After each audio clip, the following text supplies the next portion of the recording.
Imagine the quiet neighbor who smiles at you, offering you a drink, helping you carry your groceries. Now imagine opening his fridge and finding human heads, hearts, in jars, and body parts, marinating in acid. This is not a horror movie. This was Jeffrey Dahmer, the Milwaukee cannibal, who killed 17 men and boys, hiding behind a friendly face. How could a man turn into such a calm monster? Why did neighbors smell something foul but ignore it? Today, we are going inside his dark apartment, hearing his chilling confessions, and uncovering the truth that will haunt you at night. Watch till the end, because once you know, you will never forget. On July 22, 1991, a warm summer night in Milwaukee, a terrified young man named Tracy Edwards ran through the streets until he found police officers and told them a shocking story. He said he escaped from a man's apartment where he was tied up and threatened with a knife. The police followed him to an address at Oxford Apartments, thinking it was just another domestic dispute. They knocked on the door, and it opened to reveal a calm, ordinary-looking man in glasses, holding a beer in his hand. His name was Jeffrey Dahmer. As the officers stepped inside, a thick, foul smell struck them, a scent they would never forget. They checked the refrigerator, and what they found would haunt them forever: a freshly severed human head inside, looking back at them with lifeless eyes. In the freezer, they found more heads, hearts, and human flesh wrapped carefully, labeled like stored meat. In the bedroom, they discovered a large blue barrel filled with acid, where human bodies were dissolving. On the walls and inside drawers, they found dozens of Polaroid photographs of dismembered bodies captured in horrifying positions. And there stood Jeffrey Dahmer, calmly saying, "For what I did, I should be dead." But who was Jeffrey Dahmer before he became the monster the world would fear? Born in 1960, Dahmer's early childhood appeared normal to outsiders. But inside, darkness was growing. As a child, he was fascinated by dead animals, collecting roadkill, and dissecting them to see what was inside. He loved the sound of bones, and was obsessed with the insides of living things. His parents' bitter divorce left him isolated, and he turned to alcohol to numb the loneliness and confusion he felt. At the age of 18, Dahmer committed his first murder in 1978. His victim was Stephen Hicks, an 18-year-old hitchhiker whom Dahmer invited home for a drink. When Hicks wanted to leave, Dahmer hit him on the head with a dumbbell and strangled him, later dismembering the body and dissolving the remains in acid. After this, Dahmer managed to stay under the radar for nearly a decade, drifting through jobs, battling alcoholism, and keeping his violent urges hidden. But in 1987, the darkness returned with even more force. In 1987, he killed Stephen Twomey, a young man he met at a bar, marking the beginning of his gruesome spree. Dahmer developed a method: he would lure young men to his apartment with promises of money, alcohol, or photographs, drug them until they were unconscious, and then strangle them. But killing them was not the end goal for Dahmer. He wanted complete control over his victims, even in death. He began taking Polaroids of his victims' bodies, posing them in disturbing positions, preserving skulls, and keeping bones as trophies. He even attempted to create what he called zombies by drilling holes into the skulls of his victims and pouring acid inside, trying to keep them alive but under his complete control. His apartment became a house of horrors, filled with body parts, acid barrels, and a freezer turned into a graveyard. Most of Dahmer's victims were young men from marginalized communities, often gay men and people of color, who trusted Dahmer's friendly demeanor. Some came for quick money, others for drinks, not knowing they were stepping into the lair of a monster who wore the mask of kindness. His ability to appear harmless allowed him to continue killing without suspicion, even when neighbors complained about the foul odor coming from his apartment. The police once even returned a 14-year-old victim back to Dahmer's custody, believing it was just a lover's quarrel, while the boy was actually drugged and unable to speak. After his arrest, Dahmer confessed to 17 murders, describing each in chilling detail without emotion, as if narrating an ordinary story. The investigators who walked through his apartment described it as a nightmare in reality. Human heads inside the fridge, bones in cabinets, bloodstains on the walls, acid barrels with dissolving flesh, evidence of the horror Dahmer inflicted on his victims. Jeffrey Dahmer's crimes shocked the world, but what made him the way he was? What goes on inside the mind of a man who could kill so calmly, preserve human remains, and live with the stench of death around him every single day? After his arrest, Dahmer cooperated with the police, calmly describing every murder in cold detail. He explained how he chose his victims, how he lured them in, and what he did to them after death. He talked about the methods he used to preserve parts of their bodies, about the chemicals he bought, and the Polaroids he took, as if it was all a science project. Investigators were stunned by his lack of emotion, the way he described each act without remorse, and the chilling honesty in his voice. When asked why he committed these horrific acts, Dahmer simply said he wanted to keep his victims close, that he didn't want them to leave. He craved complete control and possession over another person. It was never about the killing itself, but about the fantasy of having a permanent companion, a body that would not resist, someone who could never leave him. That was why he attempted to create zombies by drilling into the skulls of his victims and pouring in acid, trying to keep them alive but under his complete control. These experiments failed, leading to the death of each victim,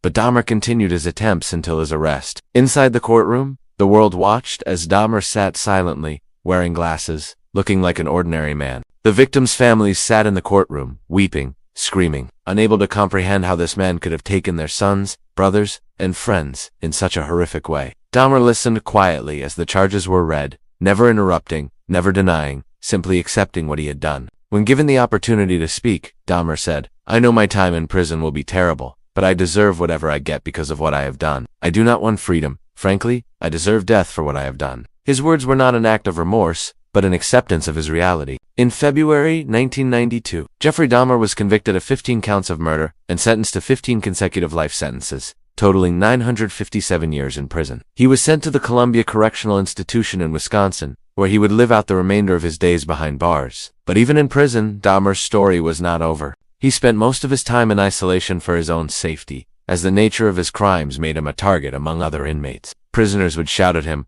calling him a cannibal, a monster, and worse. At times, Dahmer made dark jokes about his crimes, shaping his food into body parts to disturb guards and fellow prisoners, showing that his dark sense of humor had not left him. Over time, Dahmer claimed he had found religion, that he accepted Jesus and sought forgiveness for his sins. Some believed it was genuine. Others saw it as a manipulation, but for Dahmer, perhaps it was a final attempt to find peace within himself, something he never found in his life outside. In prison, Dahmer was assigned to work detail, cleaning bathrooms and performing other menial tasks. It was during one of these routines that the end came for him. On November 28th, Jeffrey Dahmer was assigned to work with 2 other inmates, Jesse Anderson and Christopher Scarver, who was serving a life sentence for murder, later claimed that he was commanded by God to kill Dahmer. That morning, while the guards left them unsupervised for a short period, Scarver attacked Dahmer and Anderson with a metal bar. Dahmer was found on the floor of the prison bathroom, beaten severely, his head crushed. He was taken to the hospital but was pronounced dead an hour later. Jesse Anderson also died from his injuries. Christopher Scarver later stated that he killed Dahmer because of the nature of his crimes, feeling that justice needed to be served, and so,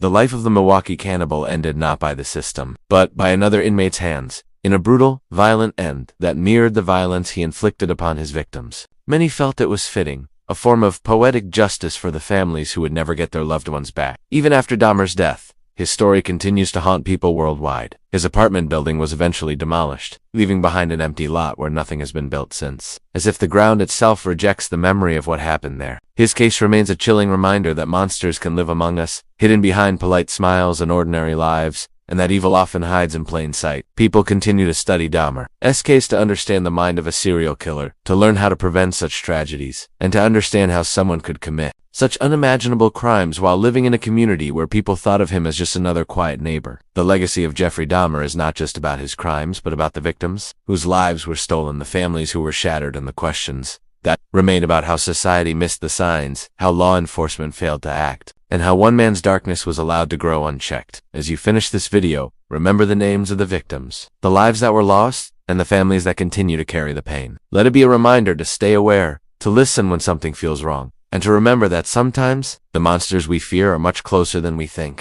In July 1991, Jeffrey Dahmer's final intended victim, Tracy Edwards, managed to escape from Dahmer's apartment and ran to the police. When the officers entered Dahmer's flat, they were immediately struck by the stench of rotting flesh. They found bloodstains, Polaroid photos of dismembered bodies, and human heads, hearts, hands, and feet stored inside the refrigerator. A large drum containing decomposing human remains stood in a corner, dissolving bodies in acid. The scene left even the police in shock. Dahmer confessed everything to the police without making any excuses. He said, "I knew what I was doing was wrong, but I couldn't stop." As he was being taken away, his face showed no signs of remorse, only an empty, cold expression. News of his arrest and the horrors discovered in his apartment spread rapidly. Newspapers, television, and radio were filled with stories of Dahmer's brutality. People were terrified, questioning how a man could kill and eat human bodies for so long without anyone in the neighboring apartments noticing. Dahmer was charged with the murders of 17 people. When he was brought into court, the families of the victims wept,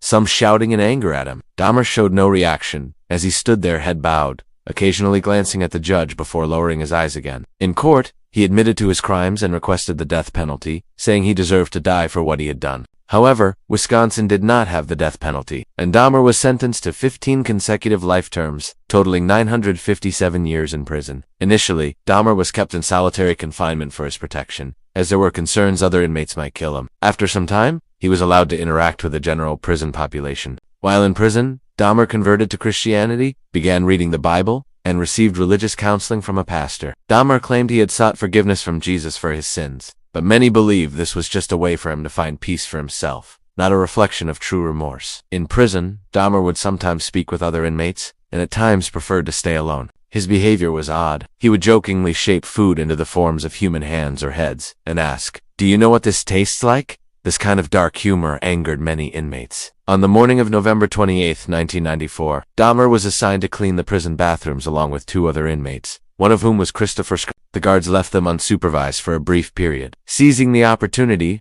Scarver attacked Dahmer with a metal bar, repeatedly striking him on the head. Another inmate, Jesse Anderson, was also attacked during the incident. Blood covered the floor, and Dahmer was rushed to the hospital, where doctors declared him dead. Many people saw Dahmer's death as justice finally served. Some of the victims' family members said he got what he deserved. However, Dahmer's death also sparked controversy, raising questions about the prison's security measures and whether authorities had intentionally left him vulnerable, allowing someone else to carry out the execution. After Dahmer's death, his family members argued over what to do with his body. Some wanted his brain to be preserved for scientific study, while others insisted on cremation. Eventually, his body was cremated, and the ashes were handed over to his family.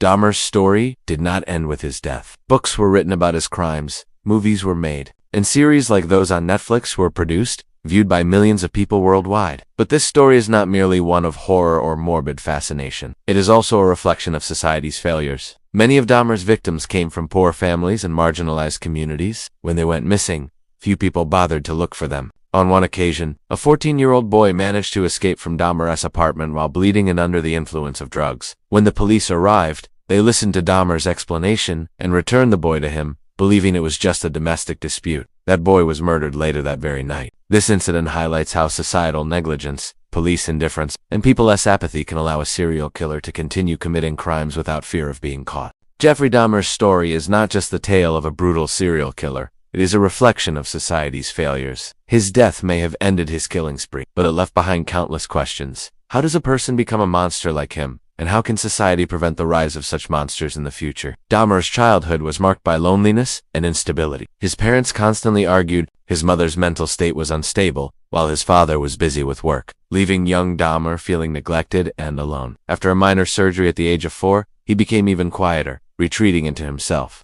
He began collecting dead animals, cleaning their bones, and examining their insides out of curiosity. His father once showed him how to bleach bones, unaware that Dahmer would later use this technique on human remains. At school, Dahmer remained isolated, with no close friends. During high school, he started drinking heavily, even consuming alcohol during classes. Around this time, dark fantasies began to take shape in his mind, dreams of having complete control over a person who would never leave him, who would never reject him or complain. These fantasies mixed with his sexual desires, forming into a twisted obsession. At 18, this obsession led him to commit his first murder, and soon, taking lives became a source of pleasure for him, slowly consuming his entire existence. Dahmer lacked empathy. He knew what he was doing was wrong but could not stop himself. After killing, he engaged in sexual acts with the corpses, dismembered bodies, kept skulls and bones, and even ate human flesh. His twisted desire was to make his victims a permanent part of his life. To achieve this, he drilled holes into their skulls and poured acid inside in a desperate attempt to create zombies who would remain with him forever. But in the end,